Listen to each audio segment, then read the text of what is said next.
ഇന്ന് നമ്മൾ ഉണ്ടാക്കാൻ പോകുന്നത് സിമ്പിളായിട്ട് ആർക്കും റെഡിയാക്കാൻ പറ്റുന്ന ഒരു ബ്രെഡ് വെച്ചിട്ടുള്ള പോളയാണ് കേട്ടോ. അപ്പോൾ അതിന് വേണ്ടിയിട്ട് നമുക്ക് കുറച്ച് ബ്രെഡ് വേണം. അതിൻ്റെ സൈഡൊക്കെ ഒന്ന് കട്ട് ചെയ്തിട്ടെടുക്കുക.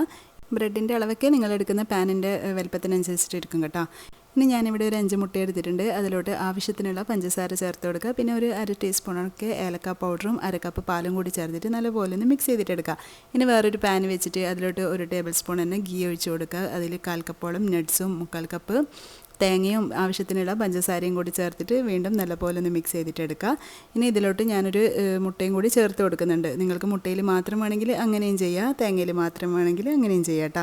പക്ഷേ ഇങ്ങനെ ചെയ്യുമ്പം നല്ലൊരു ടേസ്റ്റ് ആവും. ഇനി നമ്മൾ ഏതിലാണോ ചെയ്യാൻ വിചാരിക്കുന്നത് ആ ഒരു പാനിലോട്ട് കുറച്ച് ഗീ സ്പ്രെഡ് ചെയ്ത് കൊടുക്കുക. ഇനി ഇതിലോട്ട് നമ്മൾ നേരത്തെ റെഡിയാക്കി വെച്ച എഗ്ഗ് മിക്സിലോട്ട് ബ്രെഡ് നല്ലപോലെ ഒന്ന് സോക്ക് ചെയ്തിട്ട് ഇതുപോലെ ഒന്ന് കുറച്ച് പാനിൻ്റെ മുകൾ ഭാഗത്തോളാക്കിയിട്ട് ഒന്ന് വെച്ച് കൊടുക്കുക കേട്ടോ. ഇനി നമ്മൾ റെഡിയാക്കി വെച്ച ഫില്ലിങ് കംപ്ലീറ്റ് ആയിട്ട് തന്നെ ഇട്ട് കൊടുക്കുക. ഇനി അതിൻ്റെ മുകളിൽ ബാക്കിയുള്ള ബ്രെഡും കൂടി ഒന്ന് മുട്ടയിൽ സോക്ക് ചെയ്തിട്ട് വെച്ച് കൊടുക്കുക. ഇനി ബാക്കിയുള്ള ഒരു എഗ്ഗിൻ്റെ മിക്സിൽ അത് എല്ലാ ഭാഗത്തും ആവുന്ന രീതിയിൽ മുകളിൽ ഒഴിച്ചിട്ട് എല്ലാ ഭാഗത്തേക്കും ഒന്ന് സ്പ്രെഡ് ചെയ്തിട്ട് എടുക്കുക. ഇനി നമുക്കൊരു പഴയ പാൻ വെച്ചിട്ട് അതിൻ്റെ മുകളിൽ വേണം നമുക്ക് ഈ ഒരു പാൻ വെച്ച് കൊടുക്കാൻ വേണ്ടിയിട്ട് വളരെ ലോ ഫ്ലെയിമിൽ വേണം കേട്ടോ വെക്കാൻ.